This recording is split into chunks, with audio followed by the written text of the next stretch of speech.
some of the teachers I noticed, which I really love, is that during their break time, they have a student a day share a video. Like, okay, I'm going to send this YouTube link. And of course, it's age appropriate. Yeah. A student had sent this like anime, like, I don't know, they're into that kind of Oh stuff. So yeah, me too. Yeah. Yeah. but I was clicking through the videos of the kids' faces to see if they were actually watching this on their break, or did they leave to go to the restroom or whatever. Yeah. But the interesting thing is that the kids stayed on the screen because they were interested in what their classmate had to share, because I Mhm. guess they liked it too. But I said, Mhm. see, this is what we need to do, is to bring them into the classroom. And what do you like? What are you interested in? So what are some ways that you find to dissolve the screen, as they call it?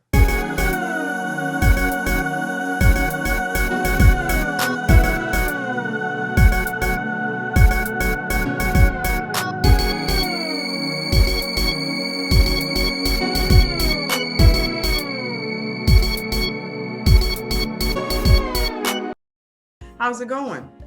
Good, good. It's going well. Yeah, long day, long few weeks. But I think since our last conversation, I think I was mentioning that the days are very full and packed with but productive stuff. I was just talking to my wife the other day, and yesterday actually, I was telling her that I need to kind of look at everything that I'm doing and kind of prioritize a little bit. Certain things aren't, and I think part of this came from our conversation, a Mm-hmm. big part of it. When you were talking about like apparel, and you gave me that like merch and stuff, you gave me that example that from a while ago that you were thinking Right. about. I could totally, I was right in the midst of that, of having those ideas and just trying to do it all, but they can get done later. Right now it's kind of like Exactly. focusing on what is important right now and figuring what is important out. And it's a new sort of reset, a new reframe, and pretty excited about it. Right. Just pretty much prioritizing. And like one of my mentors had told me, well, Candice, what is currently making money? That's what you should focus on. He Mm, said a lot of people, a lot of entrepreneurs' problems that they have all of these different streams of income that they're trying to build all at one time, when mm, you really should focus on what catches the traction the quickest. And you focus on that, and you just keep driving that until that builds up and is able to run itself. And then you go and you build everything else. So I right. totally get what you're saying. Mm, Which is why I say, okay, the merch, I need to just chill out on that. Although I see a lot of entrepreneurs selling T-shirts on Instagram and sweatshirts, and I'm like, oh, I could do that. mhm, But why focus on that when this is working? mhm. So And so when you mention that, the first thing that jumps out to me is the tutoring. It's clearly like the tutoring is what is, where I can make money at right now, and it's productive and I enjoy it and all that stuff. The music stuff is definitely, where I am more passionate about overall. That's where I want to see myself getting to. So I guess what it kind of means is like kind of still being able to do both, but just sort of prioritize it differently. I haven't been putting as much energy and time into building up, what it is that I bring to the table on the tutoring front. I've kind of just let that sort of, just kind of sit in the background. And when people reach out, if I have the availability, I'll say yes. Um, and if not, I'll say no. But I think that's a very good tip and good suggestion. It's not saying just do whatever is generating money, but it's kind of like saying, like, if you have other things that you want to do, maybe right now might not be the season for it as much as you feel like you want to do it. Maybe down the road, if you once you've accumulated enough funds and wealth and money to be able to allow you to do those things and kind of take a little bit of a longer time to make it happen. I like that. yes, yeah, and it kind of reminds me of when, like you and I were talking, when I first started Urby Education. I was like, hey, I'm going to build these online courses, and my whole business is going to be online. I'm going to have an online model, and it's going to take off. Well, people weren't biting on the whole online education thing. With funny that COVID happened, right? Yeah. But anywho, so I said, well, they're not biting this, although I've invested my time and money into this one piece. Well, I noticed that a lot of parents are still asking for me to do tutoring services. So let me just go ahead and do that. I didn't Yeah. want to do that, but I said, let me go ahead and do that. Yeah. And what I did is I used the money that I was making from my tutoring and I put that into what I really wanted to create, which was the online business. And so the pieces that were missing was a great website, was me creating my own subscription plan website, was the marketing, the social media, the content, all of that was the pieces that I needed to make that online business become what it needed to be so that it can start accumulating money. And then I was able to kind of pull away from the in-person tutoring. Well, COVID was part of it, Hmm. but it kind of just brought me back to my original business model. And so sometimes I think that even if you're like going hard for something and you like, oh no, this is going to make the money, this is going to make the money. And sometimes if it's not working, it might not be the season and the time, and you can kind of navigate to something else. So I think that sometimes we are so focused on what we want to see manifest and what we want to happen, and we're trying to force it and it's not working. Then that's when you got to have the discernment of, okay, well, let me figure out how I can navigate to this and perhaps I can circle back to that. Hmm. I love that. And I mean, hearing, it's awesome that you mentioned having like a mentor, having a coach, someone that can be a sounding board, that can, give advice when it's necessary, but also kind of help you come to your own sort of decisions on what makes the most sense for your business. That stuff is so important. And then also having people like what we've kind of fostered over the last several months, right? Having people who are like-minded, to be able to inspire each other is Yeah. what I've learned, just so powerful. Like I had a conversation just today on for it's going to be an episode of my show, and a guy who plays a bass guitar, and I just happened to see his content on his page, and it just looked, the way he filmed it, it's like little mini short bass guitar lessons, and you could tell he puts a good amount of effort into it, and it looks clean, and he seemed very personable from his videos and stuff.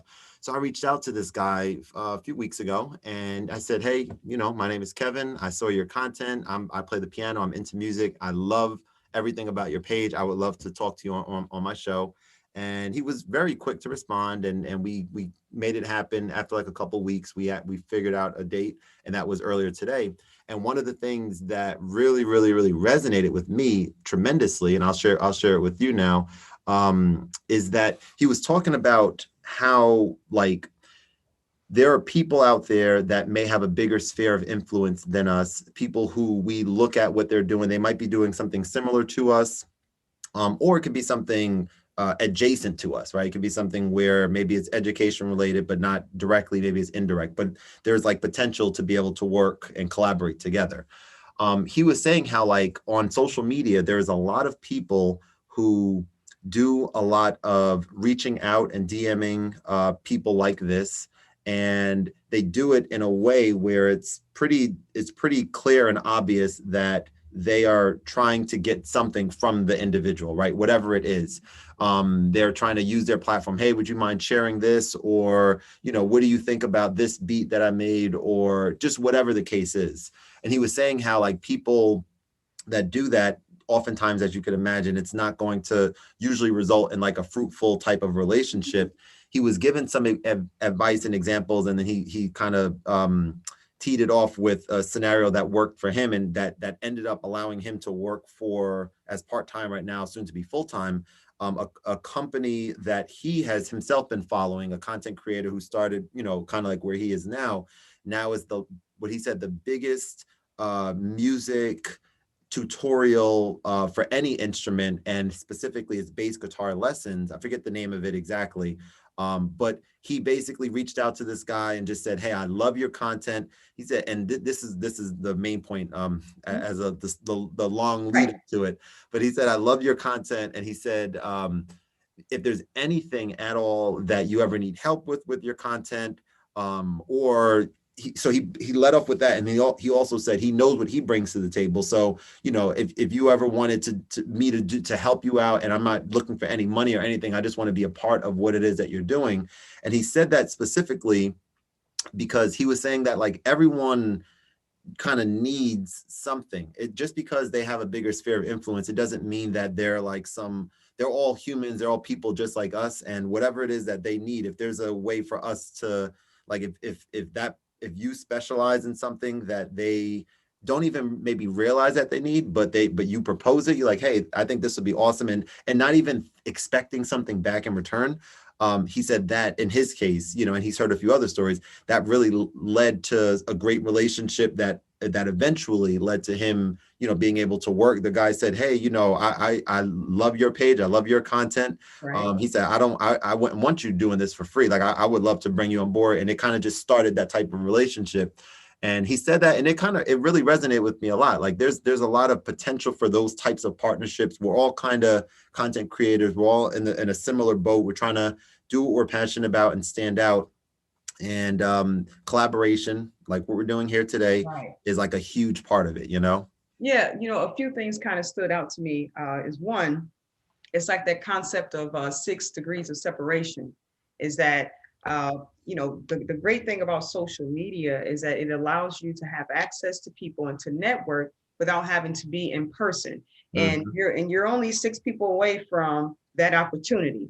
Right. And even more so, no one likes to be sold to. And even for me, when I think about the DMs that I've sent over the months Mhm. with my social media manager, I come up with the scripts and she sends it out. Mhm. And I had one lady who replied to my DM.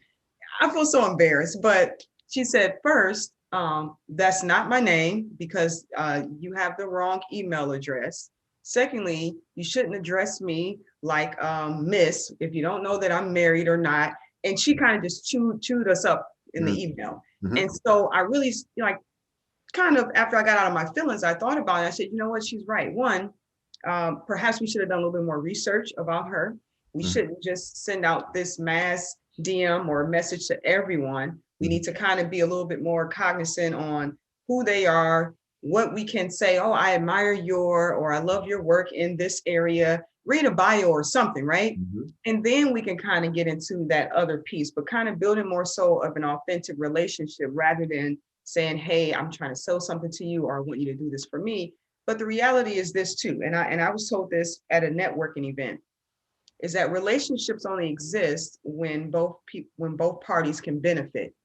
Mhm. So it's kind of, first, I guess you got to be a little sweet to get your foot in the door. Mhm. But if that person doesn't add any value, if you don't add any value to that other individual, thinking of the person who's coming in like, hey, I admire your work. And really, you do want to get something out of them, whether you're trying to sell or you're going to work with them or whatever. But you have to add value to them in order for that relationship to exist. And Mhm. so I think people really have to think about that when they're out reaching out to these influencers or these businesses and companies, is that, well, what do you bring to the table? Because I might not really want what you have, Mhm. but is there something else that you can add? Or, perhaps you can repost something, or I don't know. Mhm. So I think about that too. Anytime I'm looking at like bloggers and I'm like, oh, I really wish that they could blog about me. Like, how can I add value to their audience? Well, Mhm. I can add value to their audience because you have a mommy blog and your audience are mommies. They have kids, obviously. And at Mhm. some point, their child's going to reach this age level, these grades, Yeah. and they're going to need support in these areas. So this is the value that I bring. So that's what I mean by it have to be an ongoing relationship where both parties are adding value. That makes a ton of sense. When you share that example, I think about, and I'm sure you could relate too, like when we're on the other end, when we're the ones that receive the email or the message, whenever the message says anything about my work or what I've done or what I'm doing or something like that to show that a person has taken even a little step, then Mhm. that catches my attention immediately. That catches my attention immediately versus, and I'm in the same boat. When I started, this Instagram account, watching YouTube videos, seeing how to network, what's the right way, all this kind of stuff. I was trying different things out. And at a time I was, sending a message to everyone who followed my account. I'm like, okay, if they follow my account, they must have at least some semblance of interest in what it is that I'm bringing to the table.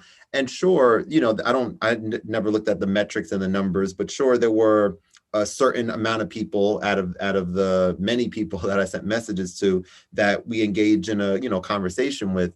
But I think you try different ways out, like you just said, you see what works, what feels natural for you.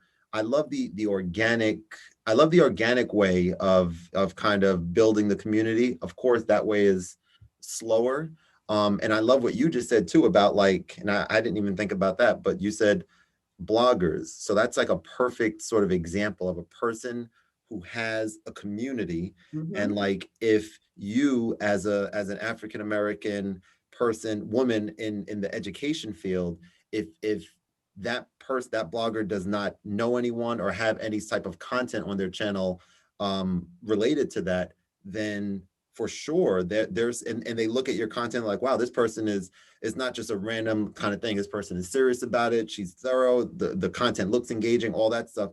Then it's a, like you said, it's one of those special sort of win-win-win, three ways, right? The audience, yourself, because you're getting some exposure, and then her, she's helping her audience, you know, get exposure to people that maybe they might be looking for. So I love thinking strategically like that as well. Right. And then too, Kevin, I was thinking as you were talking about how we see these influencers, and I'm speaking on social media, particularly Instagram, Mm-hmm. where they have this large following, and you're like, okay, so they have all of these people with their eyes on them, but then you begin to realize that their engagement isn't that high. And so what I began to question is, what is the authenticity of their relationship between them and their followers? And what I realized, I had made a mistake by using this social media app that was building up my social media. Mm-hmm. It was a couple of them. I tried Pop Social, Stem Social, Mm-hmm. Mm-hmm. where you pay this monthly fee Mm-hmm. and they send traffic or send followers to you. Okay. Mm-hmm.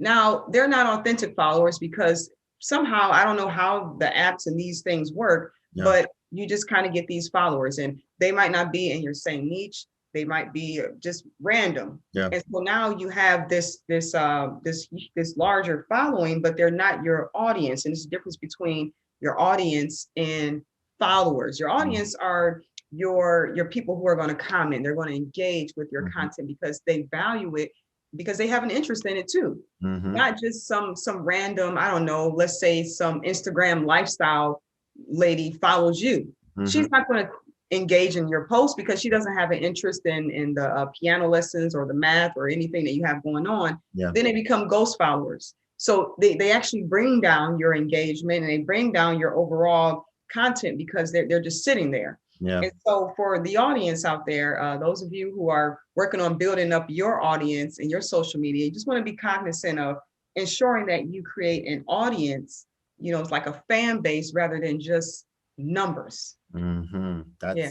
I love that. Yeah, that is so important, and it can't be understated, because there are, like you said, there are a lot of ways that you could amass those followers, whether it's through a service, whether it's through doing the follow spree thing where you're just following a whole bunch of people and like Yeah. hope that they, you know, follow you back. So there's a whole lot of that. To me, it's quite interesting when you try certain things and then you gauge whether it works and even whether you feel right about it. Because on it, like the follow unfollow thing, for example, when you think about that, it's kind of like, you know, what if you were like, how is that nice or fair to the other person who's who's just like you, doing something that they like to do, and they're trying to, you know, grow organically or something, and they're like, oh, like that, there's something to that doesn't sit well, at least with me. I'm sure you could relate to that. It's not like a good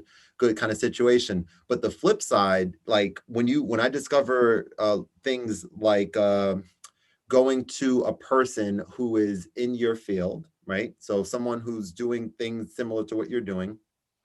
Obviously, you can look at their followers and you can engage in their content because the people that follow them are interested in that type of topic, which is also adjacent or very similar to you. That's one thing. But more specifically is look, and I never thought of this, but I saw it on someone's YouTube channel and I was like, that makes a lot of sense. Instead of like looking at the hashtags that are common to your niche. And by the way, is it you're in education? Yes, Niche I or was niche? just about to get to that, Kevin. Is Please. it niche or niche? Do you know? Because I don't. Well, here's the thing. It's Yeah. it's like a regional thing, depending on if you're from the South, the North. So it can be pronounced both niche or Okay. niche. Okay. Sometimes I use both depending on who I'm talking to see where their mind is. Like, did I Yeah. say it Yeah. right?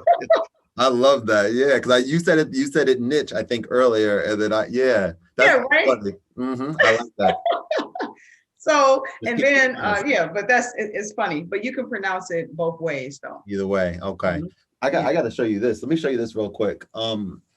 So last year was my first year teaching, and yeah, these are like holiday that's cool. or something. I'm gonna get this light a little bit brighter. There we go. Yeah, no That's problem. better. Okay. Where is Mm-hmm. so last year was my first year teaching, right?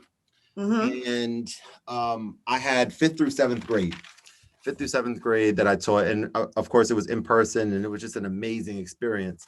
And my sixth grade class, one of my students drew. I have two pictures here from two different students, and they drew like this thing for me, and the top of it says, "To the awesome Mr. Allen from me."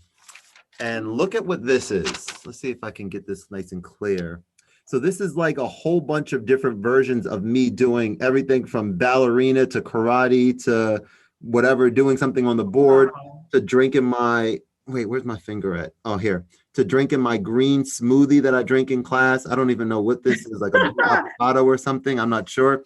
So there's like a whole bunch of like attention to detail that is when I received, cool. isn't it so cool? When I received this, I'm like, I was like, I didn't know how to react to it. I couldn't be overly excited because in front of the class, I think she gave this to me in front of like in the midst of class or something, or right after class. So I was like so like taken aback by it.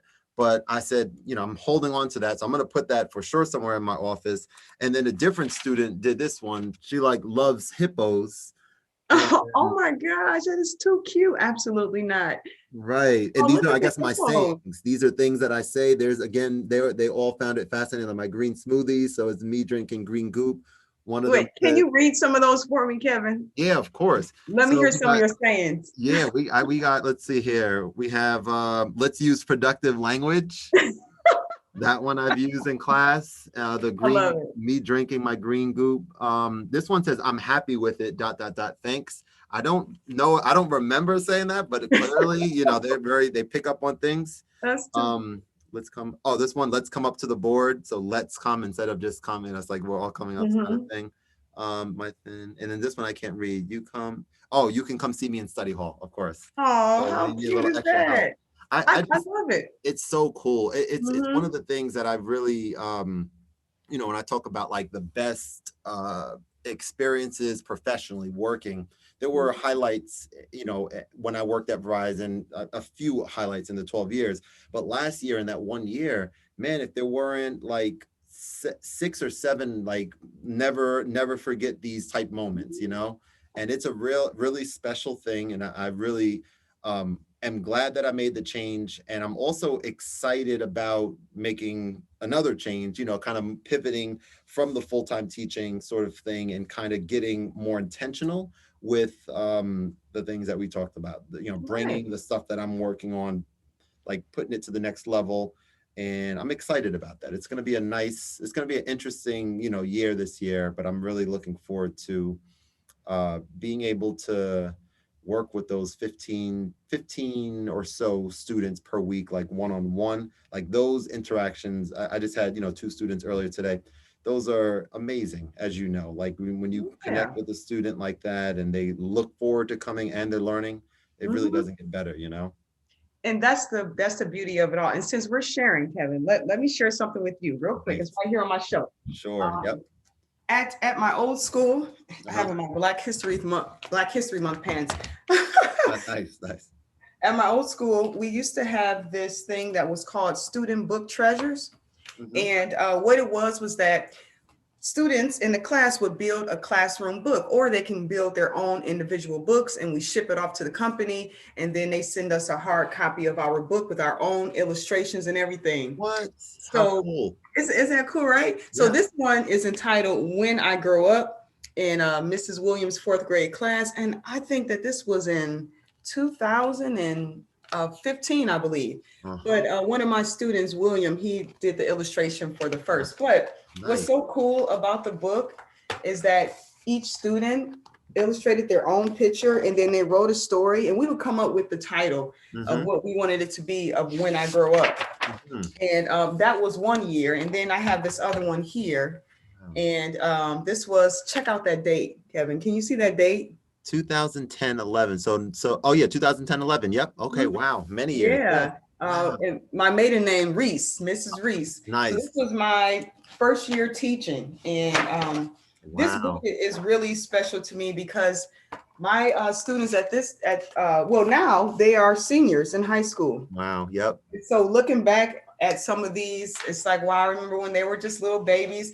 And this was really special to me in particular because this one student right here, she had wrote that when she grew up, she wants to become a teacher. Mm. And the funny thing is that one day I was just having a really bad morning. You know, life is life. Yeah. And I came in the classroom and I was just not ready for it. And Yeah. normally I would come in and I would spray my air freshener and put on my jazz, and I Yeah. would stand at the front of the door and welcome each of them in the morning by Yeah. their name, like, good morning, such and such, good morning. This day I was like, I ain't doing none of that. And Right. so Right. one of my students came in the classroom, it was her, and she had this big black garbage bag. I don't know what was in it, but she's like, Miss Reese, I want to show you something. I was like, no, just go sit down. And she's like, but I really, really want to show it to you. And I was like, all right, what is it?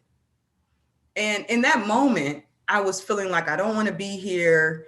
What am I doing? Is this really worth my time? Am I making enough money? Like, it was just all of this, how you can kind of go into a downward spiral Mm-hmm. with negative thoughts. Sure. And she opened up the garbage bag, and the kids are still coming into the class. It's the morning, and she has this big poster board. And I look at the poster board, and the poster board talks about how she wants to become a teacher when she grows up, how much I inspired her. She drew pictures of me at the board. She drew Mm. pictures of us at recess, how I would play jump rope with the kids, and this whole story of how she wanted her life to be like Yeah. Miss Reese. Yeah. And like immediately I start tearing up. And I was like, oh my goodness. And I think that in that moment, God was just saying, you are where you're supposed to be. Yeah. Yeah. And her mom said, all she do is talk about you all day, every day. She come home from school and she talks about you and your son. Don't you got a son named Jalen? Because she talks about him too. And I was like, wow. But that's the impact right there, Kevin. That is the impact. And what other industry can people say that, right? Mhm. That's it. There's only one. There's Yeah. only one. That level of impact, that impression that you had on that student and many others, and sort of shaping them to, like, just shaping them, in her case, to want to become a teacher, which is really, really something in itself. And then shaping the other students to maybe appreciate education a little bit more, or find the funness. You said jumping rope with the students, like little things like Yeah. that. If they're not used to seeing that, I can relate to that with the conversations about video games with students during dismissal. Certain kids are into video games, and we'll talk about them because I play certain ones that they play. And like having that level of sort of like, okay, this is Mr. Allen in class, this is Miss Yeah. Reese in class, but they outside during recess and stuff, Mhm. they're fun, they're nice, they're enjoyable to be around. And that's it's a really beautiful thing. And I think that, to be honest, I think that is why this year, for me and for many others, has been so challenging from the teaching perspective, because we are missing that immensely. And Exactly. we're still, required to do the maybe not so rewarding or fun things like emailing parents or corralling students to hand in work and these types of things. But usually we have that balance. And I'm talking like I've been teaching for 20 years. All right. Okay. You have the balance of like the other end of it, where it's like you going through these long days, parent teacher conferences or whatever troubles you're having, but then that like you have the connection with the students that's enjoyable both ways and stuff. And it's been challenging to get that this year. It really, really has, Yeah. both ways. Uh, and for me, I would consider myself a very like humorous, fun, charming teacher. And when we had to go virtual, I was like, oh man, like how can I still, get the charm and the humor and all of that. Yep. But when I was able to make kids laugh and smile through the screen, then I said, you know what, this is what matters. It's just building relationships. And just like you and I, like we built a relationship through the screen. Yeah. And there's this book that's called Dissolve the Screen, but it talks about during this virtual learning ways that we can dissolve the screen, basically feel like we are in person. Mhm. And one of the main pieces was about relationships. And the way you can build relationships is the same way that we were able to build relationships. Get to know each other, ask questions, start noticing things like, hey, I see that you have this in your room. Do you really enjoy, Mhm. I don't know, cartoons, or hey, Miss Williams, let me show you this picture I drew, and just giving them opportunities to share, and then also sharing as well. Yeah. And so that's what I've been trying to do over time, is just talk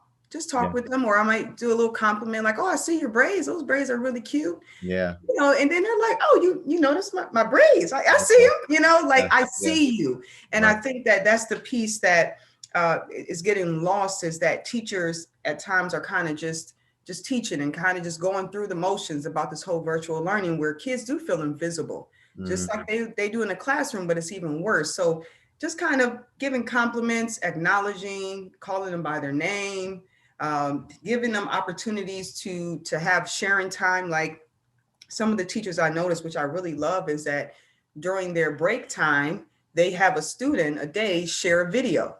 Like, okay, I'm going to send this YouTube link. And of course, it's age appropriate. Yeah. A student had sent this like anime, like, I don't know, they're into that kind of Oh stuff. So yeah, me too. Yeah.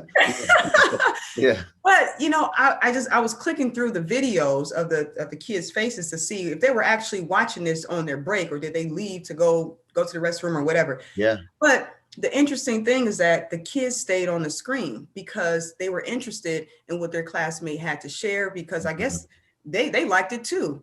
But I said, Mhm. see, this is what we need to do, is to bring them into the classroom. And what do you like? What are you interested in? So what are some ways that you find to dissolve the screen, as they call it? Yeah. Well, first of all, thank you so much for sharing that. As you're sharing that, what I'm thinking about is how for the past couple of weeks when I've had these interviews, these conversations, I'm actively thinking while we're conversing, I'm thinking about you, like I said, conversing instead of conversating, because people Yes, talk and about it conversating. clicked right there. I was like, okay, so he's a conversing guy. All Mhm. right.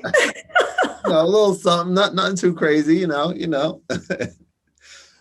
I think about I've been thinking about how to best get these amazing conversations in the right format, in the right way to get them in front of the most eyes. What I've been doing is posting the whole thing on YouTube. It's been easier to do. You don't have to do as much editing and chopping and all that kind of stuff. Mhm. What I did last week was I took one 5-minute part of the conversation, put that on YouTube, and took the entire conversation.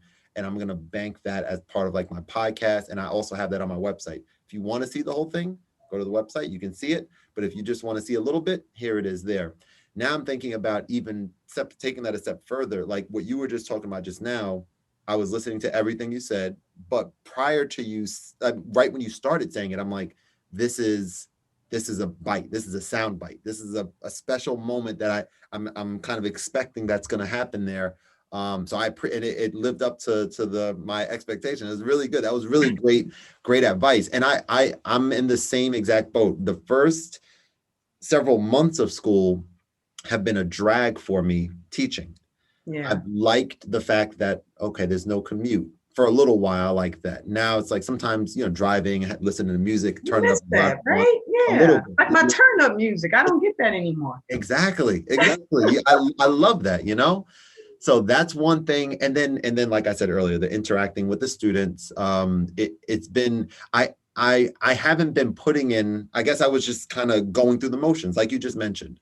Past few weeks, I don't know why or how it kind of came to me, but I kind of just did a different approach and did kind of everything that you just said, with the addition of just making sure that I'm being more of myself in front of the camera, just as I would be in front of class. And when you say that you're kind of like a fun, silly teacher, like that is exactly me. Like, fun, I guess, is in the eye of the beholder. You can ask my students and see. I don't Yeah, know. I think somebody say, no, not really. yeah, not so much. He thinks he's fun, but he's not. But when I think about silly and kind of like just doing things that are just random or funny to me, even, and Mhm. seeing them react to it, it's been. And my wife, she works right next to me, right in the other office right over there, Mhm. and she, hears the difference. She hears like how it used to be, where it's a lot more independent work. They're working on stuff, and it's kind of less interaction, less fun. Right. And now it's just, and the part that I loved about this, we had our first our second parent teacher conferences last week, and so I was curious to know, because obviously, some students have headphones, some of them are loud, and maybe parents could be walking by and stuff. So I was curious to know if any parents kind of picked up on like the difference, right? Mhm. And some of them sure did. Some of them had like, and I was curious to know what they were going to say about it, like, oh, your class is more silly, is more laughing, more joking around. But they really, I think, appreciated the fact that they're seeing a difference in their children in the class, and Mhm. that's something that spoke to me a lot. I have some more conferences tomorrow, which I'm looking forward to talking to a few other select parents to get their feedback. But yeah, that's exactly it. Just trying to enjoy it more. I remember last year there were so many great teachers that teach at my school that I had the pleasure to be able to like learn from, and there was so much great information and things like that.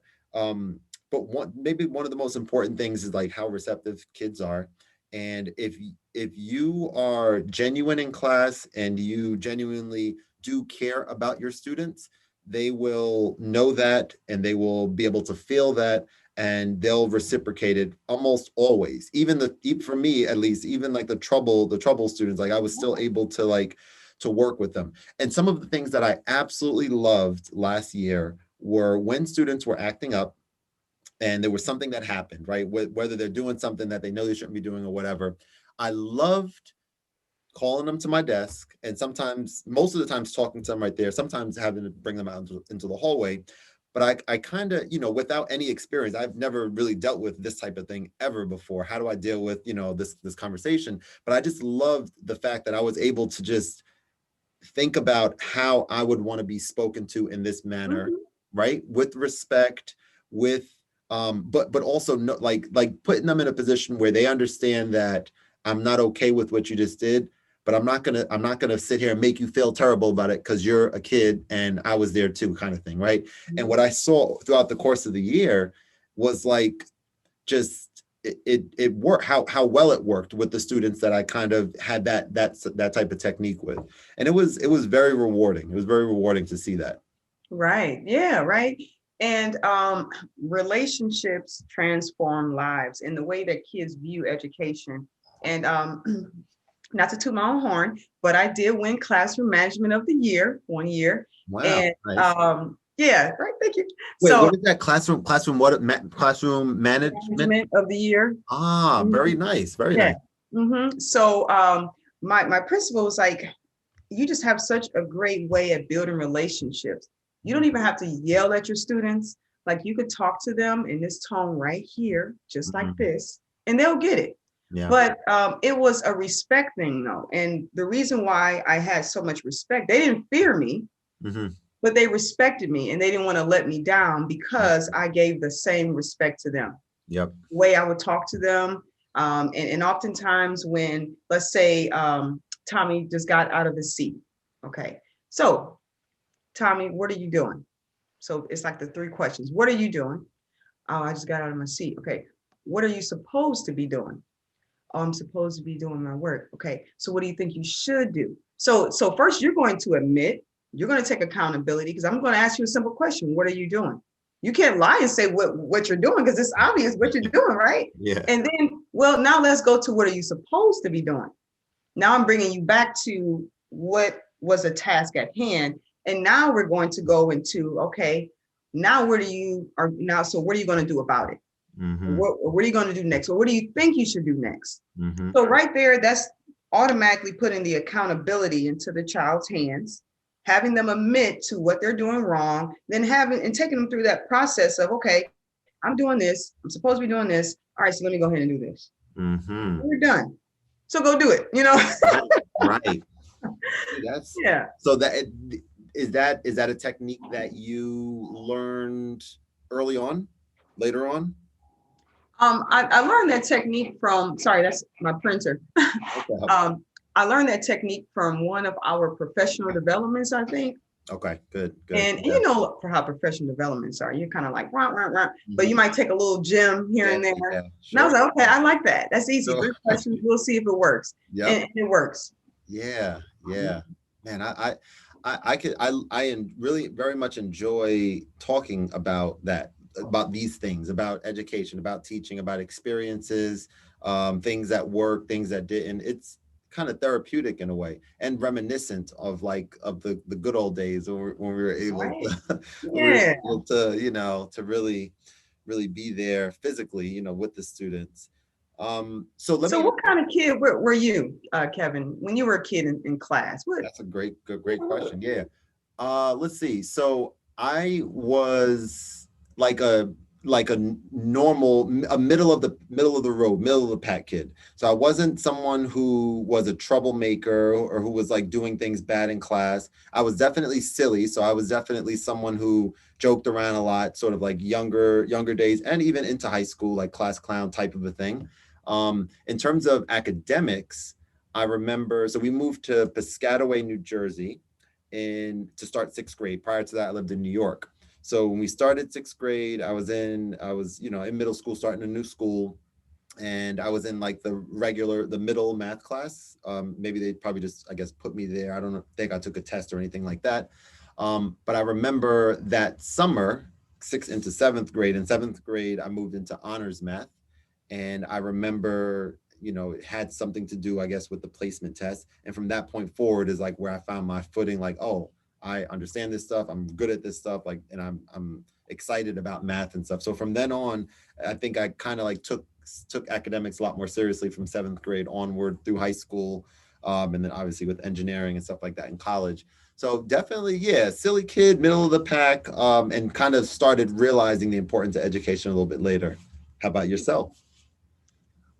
So I was like that quiet girl who rarely talked. Okay. But I got along with everybody, never gave the teacher a problem. Mm-hmm. I would say about middle school is when I kind of started joking a little bit more, because I was always like humorous, because my whole family were all like jokesters, and so, and I was, I had a lot of brothers, so I was always like the only girl. So I kind of had like this little bit of edge about me, but I didn't know how to use it yet. Uh-huh. So by the time I got to middle school, I was like, okay, I can kind of make some jokes. I can cap, and then once I, cap, the old cap, not cap now, cap now means I don't know what cap means. Cap. I don't think I know. Nah. You remember people saying, oh, like she's capping on you, or you Never. got roasted? Roast, yes. Roast, yes. Okay. All the same thing. Okay. No, I haven't talking about somebody. I gotcha. Okay. Yeah, all right. Yeah. I had to explain it to my son. I said, people say cap, which means lie, but back in the day, it meant like you're talking about somebody, like you're roasting them, playing a dozen, frying them, all that silly. Yeah. Gotcha. Okay. Right, yeah. Is that? I don't think so much generational. I'm thinking like regional more so, right? Maybe. Exactly. Mm-hmm. Okay. I'm in the Midwest. Yeah. So perhaps you guys kind of set the tone for what's cool in the country. Yeah. So, but anywho, by the time I reached high school, then I kind of began to be a little bit more of the jokester, like the girl in the back of the class, kind of making little jokes, not really taking academics that serious, and I should have. I actually attended the top high school in Detroit. It's like the cream of the crop, and everybody was serious about their academics, and I wasn't as serious. I kind of regret that, because I could have probably gotten some scholarships. I wouldn't have to pay so many student loans now. Right. I wasn't busy making jokes, So yeah, it's all good. But yeah, but that was me. That was definitely me. Oh, so we were both class clowns. Nice. Yeah. All right, very cool. Yeah. Let me ask this question about Irby. We didn't talk about Irby too much, did we? But No, that's not okay. yet. Yeah, Yeah, just that's okay. yeah, it's just more conversational, which I'm kind of happy about because we had such a good conversation a couple weeks ago. Yes, we did. That was We such did. a nice chat. And I was like, dang, I was like, I should have recorded this. This could have been the episode. But no, That was it. That was it. we just picked up where we left off, Yeah, basically. yeah, right. That's what I love. Well, but Kevin, some things that have transpired since we talked Hmm. was I've had a few people reach out to me to write a blog. So there's this education resource company where they create cool resources. In fact, let me show you one of them now. Where is it? Right here. Okay. Um, So, I work with like early literacy. Okay. So I know you don't talk about vowels, but they're called vowel owls. Okay. And it's by this company called Constructive Playthings. Nice. And it's cute little owls rather. And then it comes with these pictures where the kids have to look at the picture. If you can see it, this is the picture of a frog. Let me see. Got it. Yep. Okay. Okay. And you have to hear the vowel sound, put it in the right owl. So in the word I love frog, it. you Yeah. have the I, you would put it in O to kind of make it hands-on, right? Yeah, I love it. Okay. So just to kind of talk about that, a couple years ago, I just dreamt of, I want to be an influencer. I want companies to send me products so I can post about it and I can feel cool, whatever. Mm-hmm. And so 2 years ago, no, this was 2019.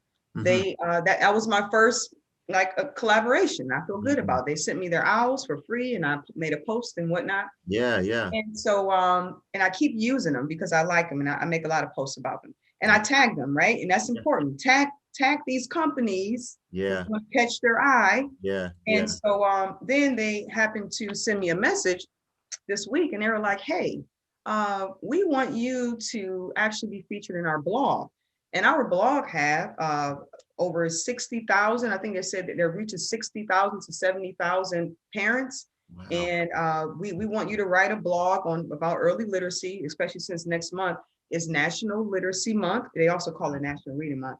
And so I was like, wow, like I get to write a blog for a company that creates like educational products. Wow. Yeah. And so, yeah, I feel like I made it. And then I also had received this email for the We Empower magazine, where they want to write an article about me and my resources and blah, blah, blah.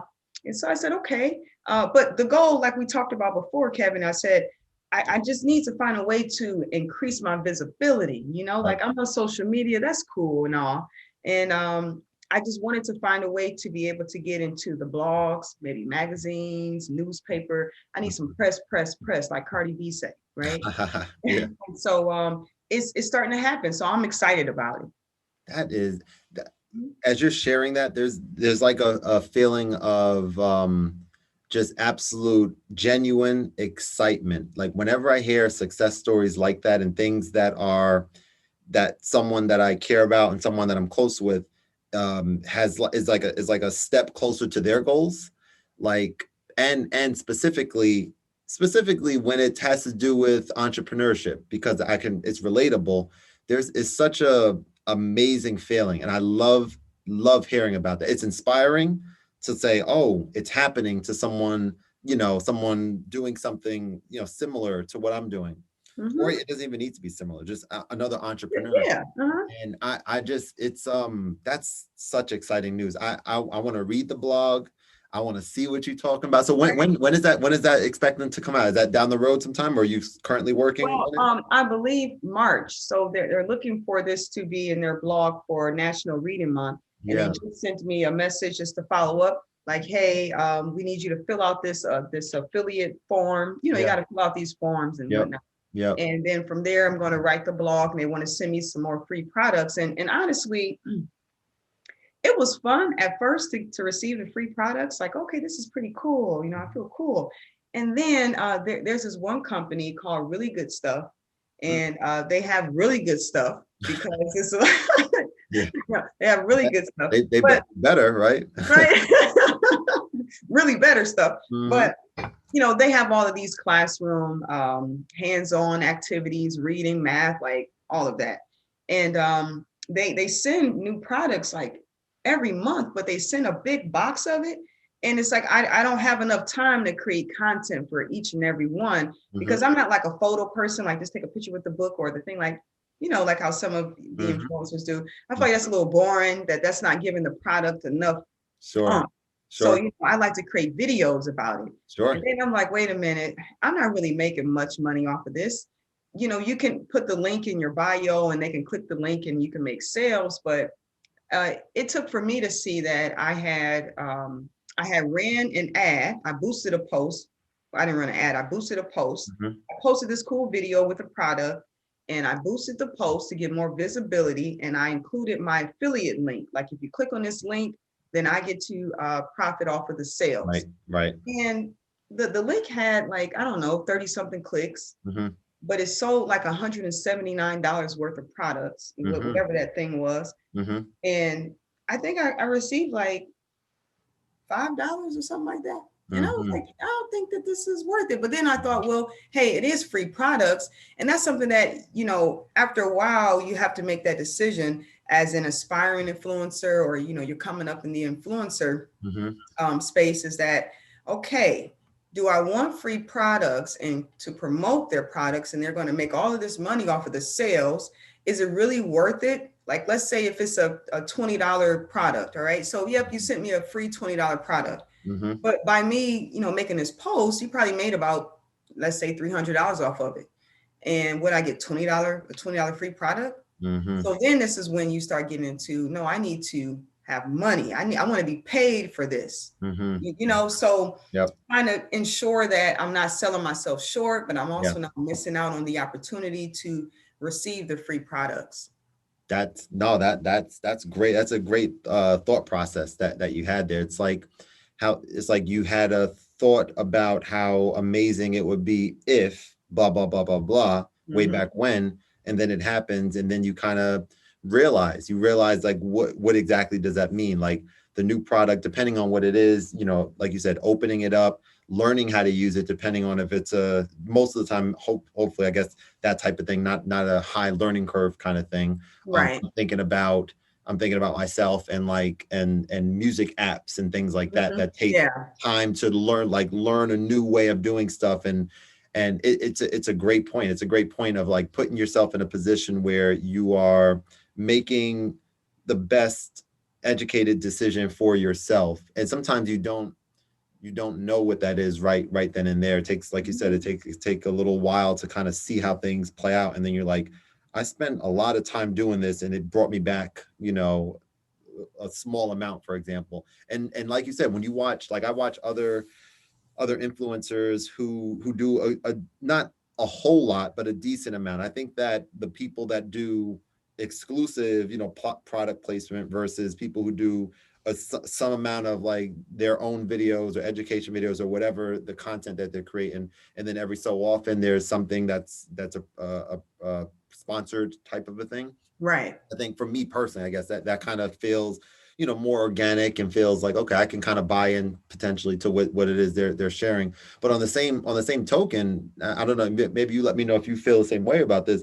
Like sometimes now when I see sponsored videos and things, I'm like, I'm not gonna watch this. Like I'm not even like Mm-hmm. for whatever reason I don't feel as though it's a genuine genuine review or thought about.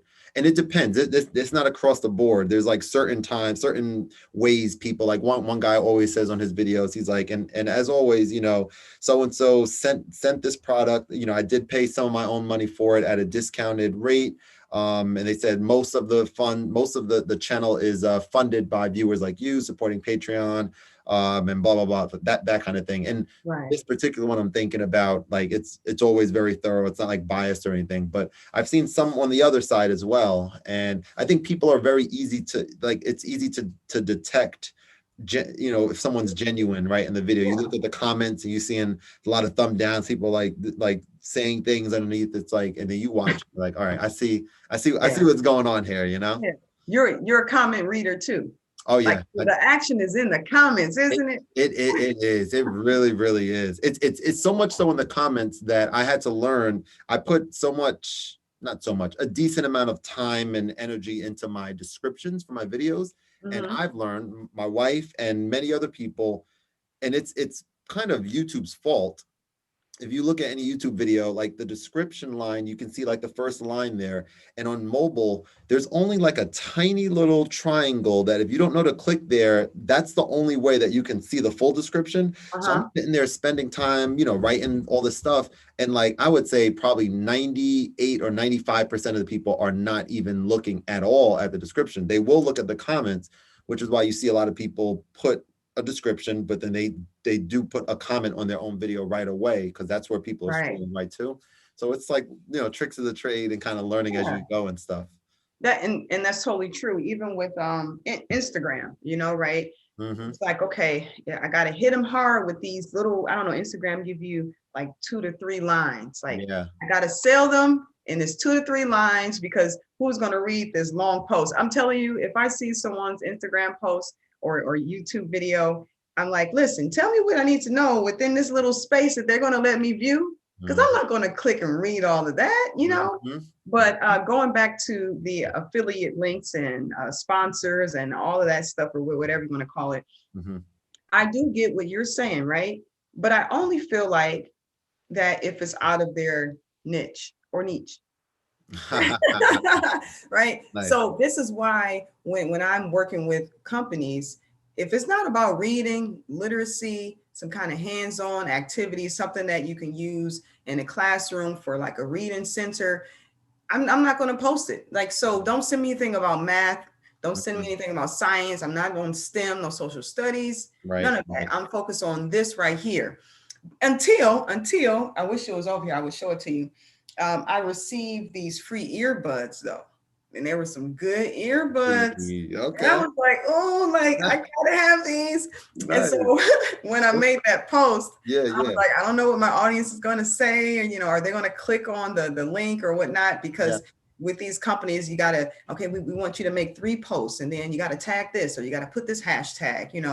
Mm-hmm. And I was like, okay, maybe if I take a really cute picture and look like I'm not doing the most and Uh-huh. make it real smooth, then I Yeah. can probably slide in. I don't know if it got any sales or not, but Yeah. that was the one time that I did deter from my actual niche Yeah. Yeah. on my literacy. And I couldn't pass up those $100 earbuds. Like I'm like, really, Yeah. come on. Yeah, no, I love that. It's really a cool thing, like being able to kind of experience these things and learn in the process. And like I said, to kick off the conversation was like being able to talk to other people about it. I've learned that I don't really have very many, if any, people that are in my circle that are entrepreneurs, which is not a Oh, good thing. really? Probably. Very few, very few. Oh, The vast majority, and that's interesting. Vast majority of my close friends are doing, their thing, working, corporate or working, hospital, radiology, like different fields that they went to school for, kind of like I was doing before becoming a teacher, mhm. before becoming an entrepreneur. And that makes it a little bit, different, like challenging to relate in this new era, this new sort of, zone of my life now. We still get together, we still hang out, still talk and stuff. But in terms of like me talking about what I want to talk about, I can do it. But I know that it's not really that interesting for other people who can't really, relate to it. Late, yeah. And Yeah. I've learned that, and it's an interesting kind of thing there. There was a time, one of my good friends, she told, I was telling her about how when I share interesting things or successful or great things that are going on my content creation journey, and I share them with people that are close to me, it used to affect me that their reactions were not like Like, really excited. you're Yeah. like, all right, Kevin. Yeah. Oh, that's cool. That's cool. And then talking about how about the Knicks or talking about something else. Right. That used to really affect me, but now it does. Thankfully, it doesn't at all. And the reason for it is she was saying how like she's like, you're passionate about your music and your tutoring business and YouTube channel, all this stuff. You're absolutely passionate about it, and you reached 1,000 subscribers or whatever. Why should Which is anyone? congratulations. Oh, thank you. Yeah, thank Yeah, you. Well, hey, I'm almost at 2,000 now. As crazy as that that's a sounds. big deal. I'm That's a big yeah, deal. it's really a cool thing. I'm loving the journey. The one thing that I don't like about it as much is well, I shouldn't even it's basically like having to kind of put the type of videos out onto my YouTube channel that are meant for YouTube. What I mean specifically is that conversations like this and like the one I had earlier and like all my episodes of my show, the vast majority of those conversations would not probably almost definitely live better in a podcast format or on my website for people to like go look at specifically. The reason it's and I've been thinking about it for a long time and I'm getting closer to like the right process for this, Mhm. but the reason that having an hour long conversation with two people that are unknown, right, amongst the masses like us. I'm known though. Oh, okay, my bad, my bad. I I'm was joking. well. I'm joking. You lucky. I didn't say what I was gonna say, which was with two nobodies. I was about to say that and see your reaction. I was like, I know her good enough to be able to just say something like that out there with two nobodies. But the thing that's interesting about it though is that like you put that video out and that video is in stark contrast in terms of my content type and content length. Most of my videos are music and most of my videos are 5 minutes or like 10 minutes, right? So Right. now YouTube sees these long videos and these shorter ones, Mhm. a whole bunch by my estimation. A lot of people are watching these music ones. Not a lot of people are watching these. There's like a Mhm. core, like core amount of people, right? So I'm like, okay, and these videos are the ones that take by far longer, right? Right. I To sit there edit. on my iPad and do a screen share and go through an app and I'm just talking and that takes 10 minutes and I can do one tonight and be done with it quick. Mhm. These take a lot longer. So I'm thinking like I'm like but the content is so good and valuable, and that's why I was what I was saying earlier is like these like having sound bites to be able to put on social media is seeming like the better idea, even if that means that it's going to take longer, right, for me to like sift through the content. And Mhm. maybe I'm not having people on every week, maybe I don't have the bandwidth for that now. Some of that time needs to be put into strategically getting the content out to the right people, and that's kind of how I'm thinking now. And again, it's like fun for me to think about Figure it out. ways to make it work and try it out and kind of see how it goes, you know? Yeah, it's like problem solving. And and that's the thing that I really love about, being an entrepreneur, small business. I don't know what to consider myself. Like Mm, entrepreneur, are you a small business? I think mhm. it's more so entrepreneur because a small business is a little bit more, it holds a little more weight. But Okay. anywho, Yeah, yeah. but that's the fun of it is problem solving. Like, okay, I'm pretty sure that you were like, well, maybe I need to change the copy, or maybe I need to pick this picture, and maybe more people will view it if they see this picture on this. But no matter what you did, because I did look at your YouTube and I saw what you were saying, Yeah. you just realize overall, no, it's not about the picture I put up. It's not about the title of the video or the copy I'm putting there, the description, but it's really just the fact that no, people don't want to probably watch this long video. They'll listen to it maybe on podcast or something like that. But Right. that's the same thing that I learned with Instagram. Like I love creating videos, and once Instagram came up with Reels, thanks a lot, Reels and TikTok, like I feel like my videos lost value because now you got these little content creators and they're creating these little goofy videos. And I'm sitting here working hard on creating some good content. And because I posted on my feed and now they have Reels, which is only 26 seconds, but my videos are normally 60 seconds because I like to kind of do a little bit of storytelling in my Hmm. video. It's not Hmm. like, hey, let me do this little dance challenge, stuff like that. Yeah. And so I need that 60 seconds. But, I got a few DMs from some influencers like, look, your content is really good, but it would probably perform better if you put it in Reels. And I'm like, all right, so now I have to take my beautiful 60-second content, chop it up into 26 seconds, which isn't the same. Just like how you're saying with your hour and then trying to cut that into the 5 best minutes, but you're kind of looking at it like, man, it's a lot of good 5 minutes in I this. know. So Yes. how do I choose? Yes. And so I did notice that they were right. in the reels, you might get like 1,200 views for Mm. one video, and I will post it in my feed and receive maybe like 200 or 300 views. And I was Mm. like, how is it that the same video Yeah, received yeah, all of these views here, yeah. same social media platform, and less here? So it's the same thing, is that you got to figure out where, like where should I put the content? Like what's the best placement for it? And Hmm. so I'm still battling that. I mean, I'm still doing my 60-second videos anyway. So yeah. Nah, that makes sense. Yeah, it's like when these companies come out with new features, like I've seen this several places, they say that Instagram, when it first came out with stories, people that post stories, Instagram is going to prioritize those because they want to bring traction to these new features. And so, Mhm. a lot of people say that. And I don't even do that many reels. I probably should do some more. I think there's really cool and creative things, especially on the music front. I haven't capitalized on this, but I really felt as though I think reels work similar to TikTok in the sense of, if I think on TikTok, when I would like post a video with like a beat or a song that I made, someone can then use that same audio from my video and Mhm. like do something else with it. And I felt like I had, a decent amount of music, like instrumental tracks with maybe a little bit of vocals on it that were catchy or stand out or something weird or unique about it. Um, I felt like that would be a good, and like to have a funny video with a funny song or a weird or catchy song or whatever. Right. I probably need to like revisit that a little bit too, because But that's a but fun thing. but Kevin, you're not a TikTok guy, right?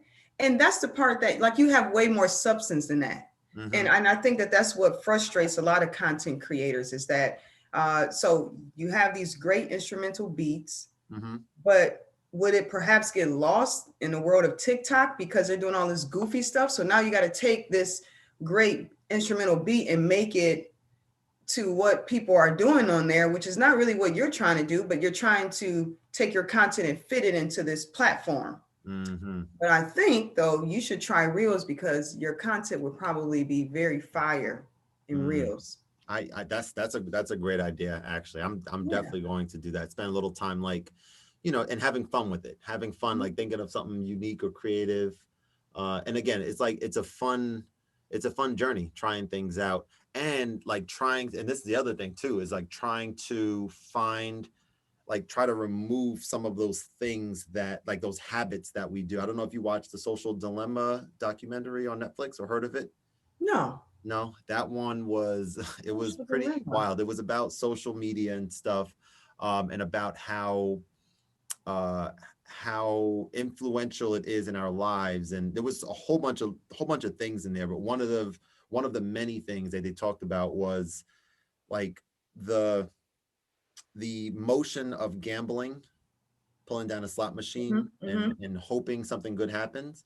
Oh. Instagram and a lot of these other platforms now, like the drag down to refresh and then Hmm. waiting to see if a new number or new something comes up. Like, that Wow. is where that came from, according to the documentary. And it just made, I was like, Mm. it makes sense. We all do it. We do it. We want to see Yeah, that refresh. right. We want The to see. refresh. How many more likes? How many more views? Right.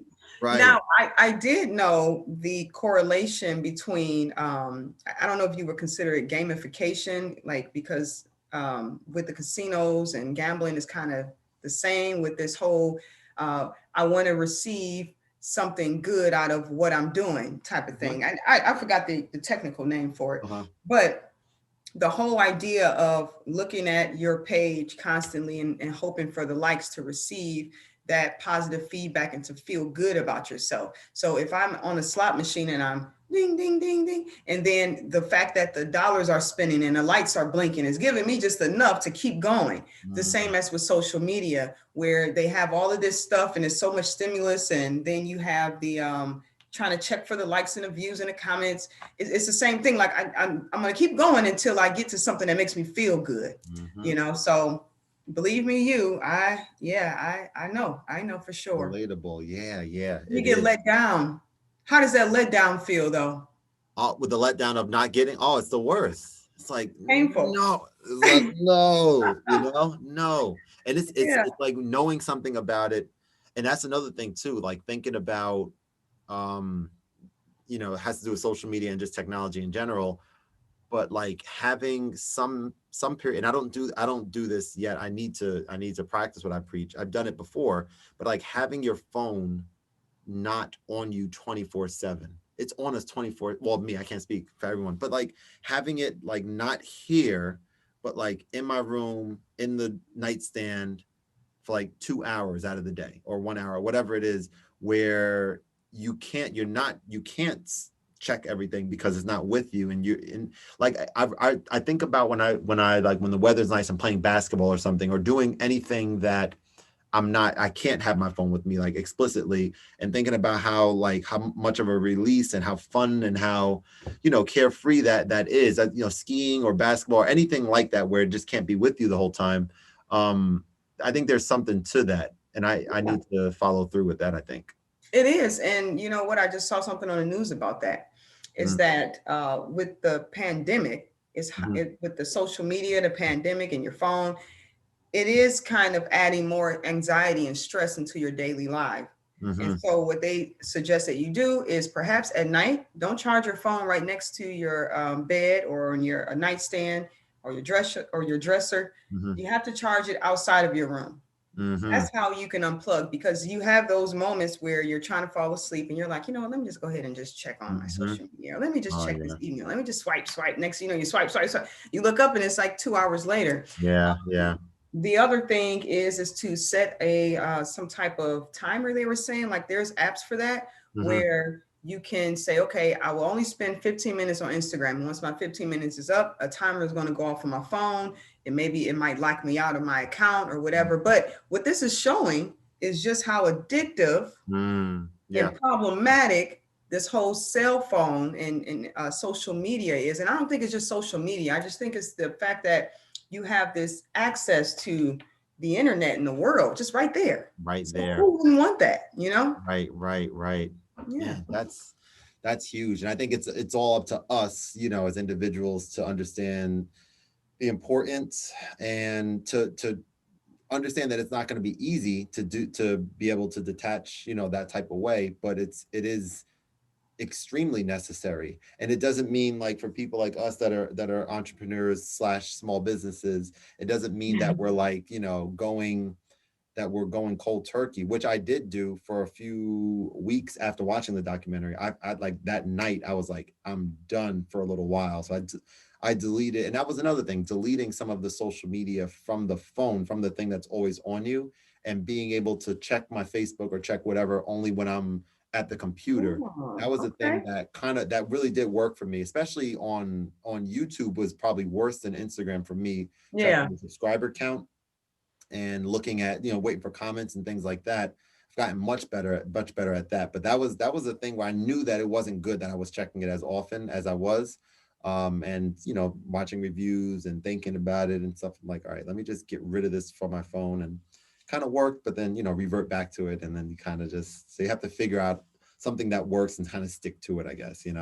exactly, exactly. And like I was explaining to my husband is that because my business model is so online, that a lot of things are time sensitive, where I might need to reply to this email or I might need to quickly reply to this DM. Yeah. And so I'm trying to find that balance as well, is that I'm not just a social media or influencer, but this is like my business. And my goal is to grow it. Like I didn't start this just to do some little hobby type stuff, but no, I started this as this is my next plan Yeah. to quit my full-time job, and this is what I'm going to do. Yeah. But this is also showing me too, is that, okay, well, right now I'm at 8,500 followers on Instagram. Mm-hmm. Now, what happens when your account grows to 90,000? Mm-hmm. Now, just how much more would I be, you know? And Mm-hmm. I'm like, I don't want to become that person. Mm-hmm. So then, well, once it grows like that, then I would like to hire somebody who can manage something like that, even on a bigger scale. Yeah. So then that way I do feel free, because like you said, when my phone is away from me, for that little moment, you're kind of like, what's going on the phone, you know? Mm-hmm. But then it's like, you know what? This wasn't so bad. I sat Mm-hmm. back, listened to some music, or I played with the kids, had a glass of wine, and Mm-hmm. and it's over. Like it's a release. Right, So right. I yeah. love that. Yeah. Man, I can talk to you for another hour. I'm gonna say, what time is it? 7:23. I'm gonna ask you two more questions and we're gonna wrap. Okay. That's what I like to do because this is some great stuff, and I'm excited to share some of this information, bits and pieces, in a strategic manner, like we Mhm. talked about, Yeah, strategic. to my audience. So, first question is, if you have a chance to put something on a billboard, and it can be a picture, it could be words, it could be whatever you want. I want to know, what do you think you would like to have put up on a billboard? Oh, wow. Are you speaking like business or are you just saying in general? General, can be business.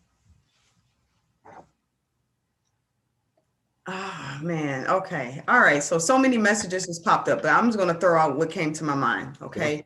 Okay. For business, I was thinking of this new tagline, I choose Urby, right? Urby Education. I choose Urby because there's so many choices and so many things out there for parents, reading apps, ABC Miles. Should you do this? Should you do that? Should you put your kid on this app? And I choose Urby is saying more so that I am making the decision that this is the best resource for my child. Out of all of the other things out there, all of that noise, I choose Urby. Okay. Mhm. Then the other thing was Black literacy matters. And when I speak about that, I'm talking about representation in our schools and our curriculums, where our children should be exposed to authentic texts, where topics that they can relate to, characters that look like them, Mm. and also addressing the high illiteracy rates in the Black community. Wow, love it. Yeah, that's like a, you see that and you're reminded, whether you're in the space or not in the space, you're it's in your face as this is a serious thing that needs to be addressed, and it's Hmm. not where it needs to be yet. I like that. Very Yeah. cool. Okay. Last question, music related. So you're going to a dream concert and you have a chance to see any five artists at this concert that are going to be performing for you, living or dead. Oh, mm. Okay. Mhm. So one would be Drake, Nice. Tupac, Mary J. Blige, Sade, Mm. and okay. Ooh, Al. No, no, no. Okay. Al Green. Nice. Wow, that's a great lineup. Okay. Yeah. Yeah. So random, right? And here's Drake, and now here's Al Green. Right, right. Have you seen any of them in concert? Any of the five? Okay, I've seen Al Green. Isn't that weird? Out of all of them, it was Al Green. Yeah, yeah. Wow, It that's was a cool, good man. concert. Okay, okay. Do Yeah. you have a favorite Al Green song, or one of your favorites? Okay, my favorite would be okay. I don't want to sing it like Obama did, but I think it's I'm so in love with you. You know, I'm Okay. so in love with Oh, you. yeah, yeah. Okay. Yeah, yeah. Yeah. Did you see him sing that? Dun, dun, dun, dun, dun, dun. Yeah. What's the name of that song again? Oh, That's it's Let's Stay Together. yes, yes. Yeah. Dun, dun, dun, dun, dun, dun. Yeah, Hmm. that one. I'm gonna try Yes, to play and that. how it comes on. You got it. Yeah, I'm Yes. gonna try to play that. That's why I wanted to ask, because I Yeah. always like, I like being reminded of amazing songs that I don't think about when I'm in front of the piano. Hmm. And so I'm gonna that's a really nice one. I like that. Great, Yeah. great Yeah. stuff. Okay, Yeah. awesome. Very cool, very cool. Well, my friend, this was amazing, amazing conversation. I thank you again so much for taking the time out. I'm excited, like I said, to share this, and I'm happy for you. Thanks for sharing those gems, and also just about some of these really exciting things kind of shaping up for you. And I'm excited to see how you continue to grow throughout the year, and it's just positive vibes. I'm glad that we connected the way that we have as well. Yes, and thank you for allowing me to come onto your wonderful platform. I'm celebrating you because you worked so hard, and it's so inspiring to see you do all of this great work. And for the listeners out there and the viewers out there, if you would like to check me out, you can check me out at urbyreadingacademy.com, and as URBY. I'm also on social media at Urby Education is my handle. So Mm. come visit me. Excellent, excellent, excellent. Love it. Well, what are you doing for the rest of the night? Just chilling out, watching any good TV or what? Oh, what I'm going to do is I'm going to eat some dinner. I have some leftover chicken fajitas from last night, Nice. and probably have a glass of wine and watch Blackish. Nice, nice. I need to continue watching Blackish. I only watched about 3 seasons of it, and I loved it. It's such a like insanely incredible show. Yeah, right. And then I just saw a commercial. I don't watch a lot of TV at all, but I saw we were watching something the other day, and maybe the Super Bowl, maybe or something. I'm not sure. But the ads came on for like the latest season, and I haven't seen like what's the oldest son's name? I forget his name. Junior? Junior. Junior, right? Okay, yeah, it's Junior. And I see him. I haven't seen him like in like 8 years or so. I'm Yeah. like, this You're guy like, looks, whoa, right? yeah, yeah. I was Yeah. like, man. Yeah. What's Diane. Dion Cole. Oh, The yes, actor. yes, He's still on it, right? Or no? yes. Uh-huh. Yeah. Yeah. He's Uh-huh. hilarious. Yeah. Man, Yeah. I will actually continue watching. It's such a good show. Yeah, I Okay. saw his stand-up and he's hilarious. And honestly, I didn't get onto the Blackish, although I heard so many great things about it. And I know that it was it won some Emmys as well, right? I think so. Yeah, yeah. I just started getting into it since the pandemic. So So you're early on. You're catching up yourself, or you or you know, like the episodes come on just randomly, so that it might Ah, be season 3, then it might be gotcha. season 7. So I'm kind of like all over the place, Gotcha, and jumping I'm around. just surprised when I see the kids. Like, whoa, Yeah, yeah, yeah. Every episode you watch, they're just all in different places. yeah. Okay, all right. See, I'm gonna find a way to watch, whether it's on Hulu or wherever it might be, to like watch from wherever I left off and just continue on. I think that will be my next show because it was that good.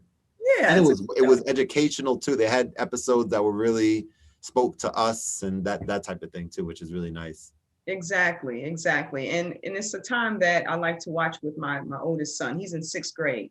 So Oh, he can handle some of the content, but it's our way of us bonding too. You know, he's like, oh, I Mom, you love gonna that. watch Blackish? And I'm like, sure, let's watch Blackish. Oh, I love Yeah. that. That's so Oh cool. yeah. Very cool. Well, have a great rest of the night, and we'll be talking soon for sure. Okay. All right. Thank you.